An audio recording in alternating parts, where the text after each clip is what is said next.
अजहर सदीक साहब, सर ये तो सारी इलेक्शंस की बातें हो रही हैं, अलायंस की भी बातें हम करें। ये एक जरा आप वकील हैं, जाहिर बात है आपकी कानूनी और आईनी राय में आपसे जानना चाहूंगी। मीडिया के हवाले से बड़े जो चीफ जस्टिस साहब ने आज रिमार्क्स दिए वो मैंने आगाज में भी पढ़े। उन्होंने कहा मीडिया शकूक व शुबहात पैदा करेगा, गैर यकीनी की सूरत हाल अगर उभाम पैदा किया या अगर मगर की बात की कि इलेक्शन नहीं हो रहे या माइक लेके लोगों के सामने इस तरह से चले गए तो फिर पैमरा उनके खिलाफ कार्रवाई करे। आपको क्या लग रहा है, क्या मीडिया को बाउंड किया गया? मैं सवाल कर रही हूं, कोई तौहीन अदालत इसमें ना हो जाए, लेकिन आपसे कानूनी और एक आईनी सवाल है, इस पे आप क्या कहते हैं?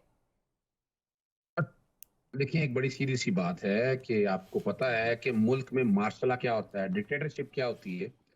आपको आजादी है, इज़हार राय, आप लंदन में आ जाएं, जो मर्जी आपका बिल्कुल। दिल चाहे, शक पैदा करें, सर मैंने शकूक काम पैदा किया है, करें, बिल्कुल वहां कोई ऐसा नहीं आपको है। रोक नहीं, कोई नहीं रोक सकता। और ना ही आर्टिकल 19 और 19 से इस बात की इजाजत देता है। मैं समझता हूँ आज के रिमार्क्स जो चीफ जस्टिस साहब के मुआवरा आइन है हम्म। और वो जितनी जजमेंट आज तक आई हुई है उससे हिट करते हैं और ना पैमरा पे ऐसी कोई प्रोविजन मौजूद है। वो फिर सवाल जाता है कि हुदैबिया के केस में जिस तरह इन्होंने उस वक्त रोका गया था, तो फिर सवाल बहुत से पैदा होते हैं। और मैं समझता हूं कि इस तरह के जितना भी रिमार्क्स है ये बिल्कुल सुप्रीम कोर्ट जेब नहीं देता। ठीक। सुप्रीम कोर्ट को इस तरह के ना, मेरा जहां तक ख्याल है, कोई ऐसा ऑर्डर आएगा, अगर कोई ऐसा ऑर्डर आएगा भी तो उसको चैलेंज भी किया जाएगा और देखा भी जाएगा। इन सारी चीजों को सामने रखते हैं, जो कि अब तो अपील की प्रोविजन ऑलरेडी मौजूद है। लेकिन ये जो हम्म। फैसला हुआ है ना, ये फैसला को आईनी नहीं हुआ, हम्म। ये पंचायती फैसला हुआ है। अच्छा। पंचायती फैसला हुआ है और इस फैसले के बहुत दूरस नतीजे जाएंगे। मैं दो तीन चीजें अब आपके सामने रख दूंगा। आपने लेवल प्लेइंग फील्ड की जी बात जी की, देखिए जरूर। तारीखी तौर पर जो मैं जो है ना 9 मई वाले वाकये की इसकी पुरजोर मजम्मत है। जो जो लोग कसूर किया उनको उल्टा लटका दें, लेकिन इस बुनियाद पे एक सियासी जमात की पाबंदी की बात, मैं हैरान हो रहा हूँ इस बात।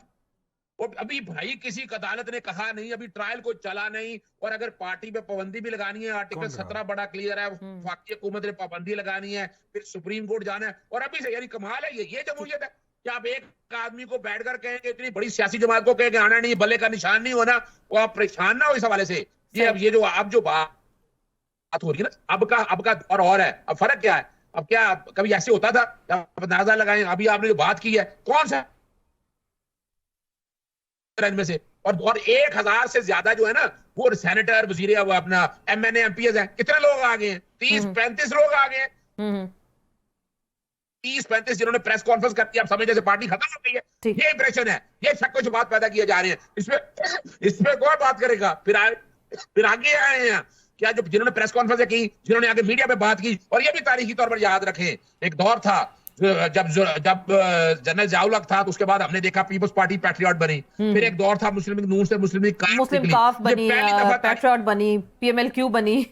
यस, आप देखें ना, तहरीके इस्तेहकाम निकली, तहरीके, और वो दूसरी जो पैट्रियट निकली, क्या नजर आया? अवाम नहीं निकली इनके साथ। और ये डर और खौफ किस बात का है? इलेक्शन कराएं और इस बात को देखें। अभी भी आप जेहन में रख लें, कोई लेवल प्लेइंग फील्ड नहीं है। इलेक्शन कमीशन जो है वो बायस्ड है। वो नजर आ रहा है कि अभी तक इलेक्शन कमीशन ने इलेक्शन के अलावा कोई अगर काम किया हो तो वो बता दें। हमें सब कुछ नजर आ रहा है, लेकिन दुख और अफसोस इस बात का है कि सियासी जमातें जो हैं वो अपना जमहूरी हक खुद छीन रही हैं। आज पाकिस्तान तहरीक इंसाफ के साथ हो रहा है, कल क्या कल किसी और पे वक्त है साथ। लेकिन अपना किबला सब दुरुस्त करें ना सर, ये फिर अपने अपनी डोमेन में रह के चलें तो मुल्क को इस मंझधार में धकेलें ही ना आप। इस सिचुएशन पे कोई ले कभी ले। जी जी। मेरी एक बात सुनिएगा। बात देखिए, मैं बात बताऊं ना, हमारा आपने तो फैसले नहीं करने ना। इन्होंने अदालतों में केस फाइल कर दिया ना, तो अदालतों जब फैसले होंगे